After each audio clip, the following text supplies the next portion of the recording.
Pas d'insulte, pas de frappe.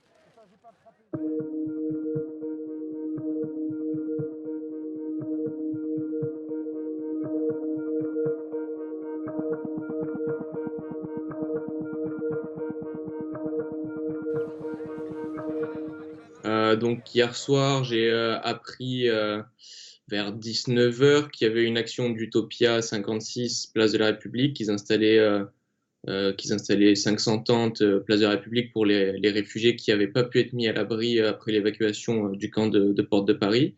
Donc quand j'apprends ça, je m'y rends, je pense que j'arrive à place de la République vers 19h30, donc je fais des photos des tentes, des tentes avec la place de la République derrière, je fais des photos des réfugiés qui sont là, il y a pas mal de personnes autour, mais l'ambiance est vraiment très calme. Même quand les forces de l'ordre arrivent, il y a pas d'invective de la part des personnes présentes. Ils étaient vraiment là pour faire passer le message comme quoi il y a des gens qui ont pas pu être mis à l'abri après l'évacuation du camp de Porte de Paris et qu'il y a des réfugiés qui dorment encore dehors. Moi, je fais un peu le tour des tentes, je prends en photo les réfugiés, je prends des gens en photo. L'ambiance est plutôt bonne, même les gens qui sont présents se laissent photographier sans problème, quoi. Quand les forces de l'ordre arrivent, qu'elles commencent à se placer tout autour des tentes qui sont sur la place de la République. Donc, ils laissent même pas, en fait, d'espace. Ils rassemblent tout le monde au milieu des tentes. Donc, c'est-à-dire qu'on est coincé, il y a les tentes au sol. On est tous là au milieu des tentes avec les forces de l'ordre autour de nous. Donc, c'est à partir de ce moment-là que la situation se tend. Et après, ça commence vraiment à dégénérer quand les forces de l'ordre viennent pour récupérer les tentes. Ça s'est fait. C'était assez violent. Les forces de l'ordre sont vraiment venues en poussant les gens et en prenant les tentes, peu importe. Même ils regardaient pas s'il y avait quelqu'un à l'intérieur des tentes. Si voilà, ils viennent pour prendre les tentes et ils vont le faire coûte que coûte, quoi. En bousculant les gens, donnant des coups de bouclier. J'ai vu pas mal de coups de bouclier. Ça se bousculait beaucoup. Et c'est vraiment à partir de ce moment-là où c'est devenu plus violent. Donc, au bout d'un moment, moi, je me retrouve un peu coincé entre manifestants, enfin, je sais pas si on peut dire, mais entre manifestants et forces de l'ordre. Je décide de sortir pour pas être coincé, pour continuer à faire des photos. Donc, je sors, en fait, de la nasse qu'ils ont créée. Et donc, je me place en dehors de la nasse. J'ai des policiers qui sont face à moi, qui font dos aux personnes nassées et qui essayent à côté de moi, il y a des gens aussi qui invectivent un peu la police, qui essayent peut-être de pousser un petit peu. Je fais des photos de tout ça. Et donc, à un moment, je prends une photo d'un policier qui vient de matraquer une personne qui était présente juste à côté de moi. Donc voilà, j'essaie de faire ça en photo. Et puis là, je me prends à mon tour un coup de matraque. Donc là, je m'éloigne, je sens que je commence peut-être à avoir une bosse, je passe ma main sur ma tête, je vois que ça saigne. Euh, je vais voir les pompiers, ils me disent que c'est pas nécessaire d'aller à l'hôpital parce que la plaie n'est pas assez grosse pour être cousue. Donc je rentre chez moi, j'envoie mes photos et voilà.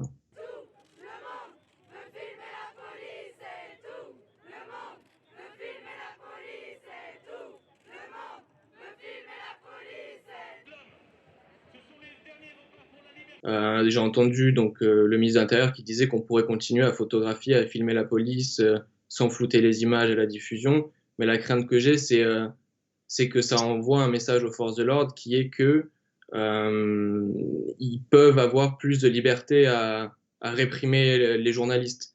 En fait, j'ai peur que voilà, ça donne la liberté à la police d'être plus violente envers les journalistes. Et on l'a déjà vu mardi dernier quand il y a eu un rassemblement devant l'Assemblée nationale au moment où l'article 24 était discuté. J'y étais aussi. Il y a un journaliste de France 3 qui est resté 12 heures en garde à vue, une autre photojournaliste qui allait aussi en garde à vue. Samedi, lors du rassemblement sur le parvis des droits de l'homme, la police a nassé les journalistes. C'est-à-dire qu'il y avait un groupe de policiers qui entouraient des journalistes, uniquement des journalistes.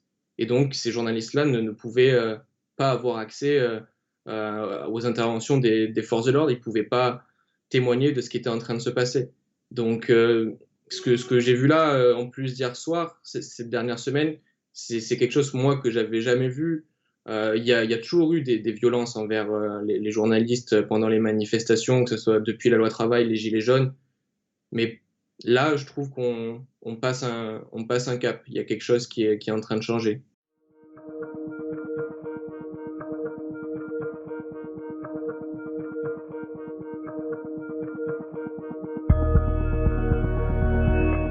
Alors là, c'était la 66e évacuation donc, en l'espace de 4-5 ans, sur Paris, hein, rien que sur Paris et le pourtour de Paris.